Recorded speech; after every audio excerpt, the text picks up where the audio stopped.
Inaugural session, our respected trade union leader, Comrade Ramendra Kumar, our respected Bahan, Comrade Amarjit, all dignified and veteran trade union leaders of the country, leaders of the party, and fellow workers in the trade union movement of the country.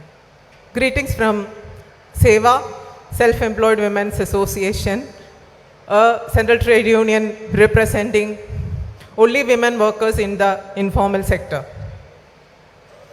I am happy to be here representing SEWA in this 42nd session of AITUC, and we extend our wholehearted greetings, congratulations, and solidarity to the entire perspective, ideology, and also the struggles that AITUC is leading in this country.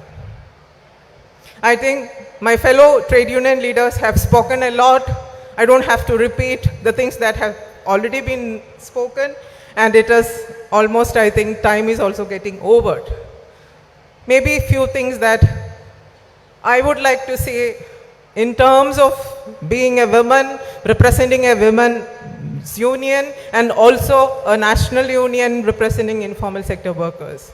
Many of the leaders have mentioned about the informality, the situations of informality and the informal sector workers in the country, the unorganized sector in the country. Yes, we represent workers' organizations in a country, but 93% or more than 93% of the working force in this country are from the unorganized sector. And all of them represent the most poorest, marginalized sections of the country, of the sections, of the identity, of the economy, and also of the most marginalized positions in the country. And I respect our beloved veteran trade union leader, Comrade Tamban, was saying, it's time for us to, I think I would add, retrospect and introspect, know where are we going or how are we going forward in this historic juncture where AITUC has finished its or completed its 100th year and going forward. I represent a union where we have completed our 50th year, and our veteran leader, who was the founder of the organization, who passed away last month, one of her main things that she was been discussing with us all these years, what is the vision of SEWA for the next 50 years? I think, comrades, it's time for us to think about what is our vision for next 50 years. Lot of challenges, lot of marginalizations. The workers have been thrown out from the entire social security and the rights that workers have been enjoying in this country. Why should we repeatedly talk about informality when we thought that formalization and organizing an organized sector is the right of a trade union movement and a worker themselves? Why we have to talk about more and more conditions of informality? Why we are talking about a different kind of informality that we have been speaking? The comrade just talked before me has spoken about new forms of work. We represent workers who have no employers. We live in we are seeing a world without employers or invisible employers. No longer employer-employee relationship exists. We cannot raise our voice in the context of employer. The state, who is supposed to be our employer, is not taking any interest in the struggles of the informal sector in this country. The state is not talking about the women who have been marginalized outside the workforce, to a very large extent, the most marginal people in this country. Are we talking about women? Women in the workforce. We need the services of women. We need women in the manufacturing. We need women in the production. When the global changes, the capitalist systems have been holding our labor structures and our economic structures, from the late 80s, we have been thinking about what is going to happen. What is going to happen to our centralized structures? Now we are living in decentralized work structures. The central industrial structures have been completely decentralized in terms of globalization and the new forms of capitalist forces that have been coming. That means the workspace is getting on shifted to know where the cheap labor is available. And who is the cheap labor in this country? Who are available as cheap laborers in the country? That was one of the first attractions that the Prime Minister Narendra Modi has given when he has taken over power. That come, our world is open. The cheap laborers in the country is open for you. Who are these people? The poorest, the marginalized, the women, the Adivasis, the Dalits. They can work even for 10 rupees a day. Nobody is there to question. They can work even without salary. The increasing number of child labor in this country. Millions of children in our country, they are working from their home without education. Are we talking about them? These are the cheap laborers in the country. The world of work is open, no, and the borders are open. You could come and take or exploit the workforce, the productivity, the efficiency, the skills of the Indian workforce. That is what we are talking about. That is why when the lockdown was announced the next day, lakhs of migrants were left out in the streets of the country without no employer taking care of them, without no government taking care of them. They were desperate to go back to their country without land, without houses, without food, no security for the children and women who were living with them. What had happened after that? 2 years passed. Was there or is there any discussions on the migrant workers going on in this country? The existing interstate migrant worker law is also gone in terms of 4 labor codes. And nobody bothered about this. Other day, last week I had even not as representing the Indian Trade Union, but as representing the International Trade Union Confederation. I was speaking in one of the sessions in the APRM, Asia Pacific Regional Meeting of ILO. After that, the leading employer organization in the country approached me and said, "What do you want, madam? You tell me. What do you want for domestic workers? What do you want for home-based workers? Let us negotiate. The only condition is, you should not strike. You should not raise your voice in public against us. But we are willing to negotiate with you."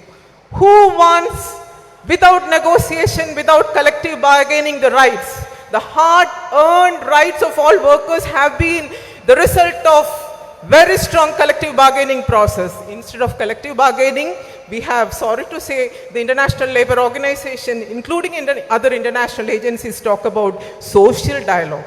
We don't want collective bargaining, but we want social dialogue. With whom? With the powerful. Only the powerful are in the social dialogue. The people who are economically, the people who are regionally strong are only part of the social dialogue. Others are all are exempted from social dialogue. That is happening. That is the entire form of reforms that we have been talking about in this country. We won't talk about migrants. We won't talk about social security. The entire GST regime has taken away the entire social security measures available for different sectors of workers. Are we aware of that? The cess is no more active in this country and the workers are left out.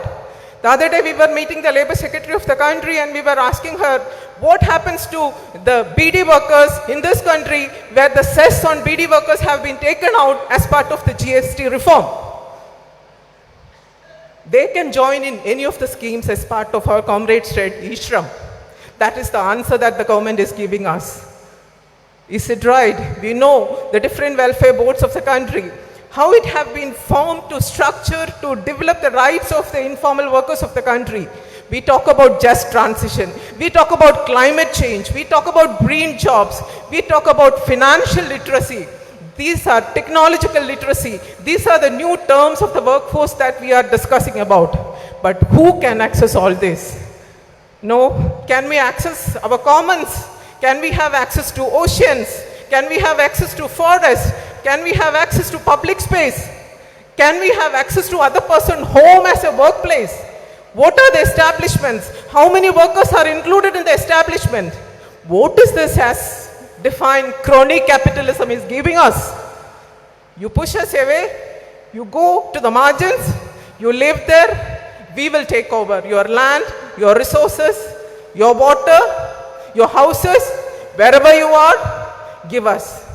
You can live in some of the pieces of welfareism that we are giving. You are our beneficiaries. Workers in this country are not beneficiaries. This country exists because of the long, hard work of the workers in this country. The production, the efficiency, the skills of the workers of the country have to be measured. Have our financial system able to measure it? The financial system's most efficient or most easy way now is to direct all the workers to microfinancing. What had happened? The kind of debt the informal sector workers in the country is facing, who has account of that? Whether the finance minister in parliament will be able to give the debt rates of the informal workers in the country. The amount of loans that the workers have been forced to take over. They are now saying, nobody wants even NREGA. Nobody wants to take over the jobs that government are offering. We don't want to be your slaves. We have our rights as workers. We are living in this country with dignity. And we have been talking about unity. How this unity should be very strongly exercised in between us, that is very important. All of us together, more than 10, 12 central trade unions are there in the country. There are small other unions in the country. The 800 million workers supposed to be, when you take about the labor force participation of women in the country, unfortunately, all the existing data says that less than 20% of women are in the workforce because the existing measuring system of the country is not able to capture the women workforce in this country. They are not considered as workers. That means we can say that more than 800 million workers are in this country who are not captured under the existing measuring systems of the country. So, what we are saying about this? How do we unite? The entire unions join together. We have enough to do. We have enough mass, enough people who are in the margins to bring together. That is where we have to bring together all the sectors of the informal workers to join together to fight against government, to fight against employers, to fight against the invisibility of the employers, to fight against the existing normative systems. That let us have a strategy to expand, let us have a strategy to develop, to rethink the patterns of organizing. Let us have a strategy to rethink about the forms of collective bargaining that we are doing, whether it is enough. Let us have a strategy to reaffirm, to reclaim what we have lost or what we are going to lose.